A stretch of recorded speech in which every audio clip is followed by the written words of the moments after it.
संजय राऊत यांना जामीन मंजूर झालेला आहे। अपील करण्यासाठी राऊतांना अवधी देण्यात आलाय। संजय राऊत यांना दंडाधिकारी कोर्टाकडून दिलासा मिळालेला आहे। 15,000च्या जात मुचलक्यावर खासदार संजय राऊतांना जामीन मंजूर झाल्याचं कळतंय। या घडीची ही मोठी बातमी आपण पाहतोय।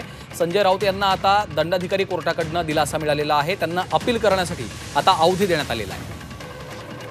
गोविंद तुपे आमचे प्रतिनिधी सध्या फोन लाईनवरून आपल्या सोबत आहेत। गोविंद, आपण पाहतोय आता राऊतांना दिलासा मिळाल्याचं कळतंय, काय अधिकची माहिती?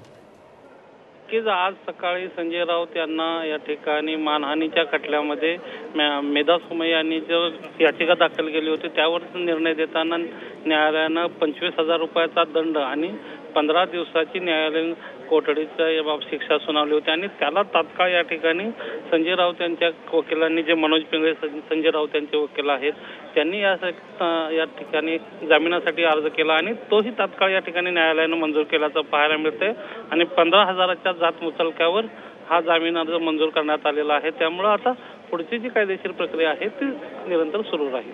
निश्चितच धन्यवाद गोविंद या सविस्तर माहितीसाठी। संजय राऊतांना आपण पाहतोय आता 15,000च्या जात मुचलक्यावर जामीन मंजूर झालाय।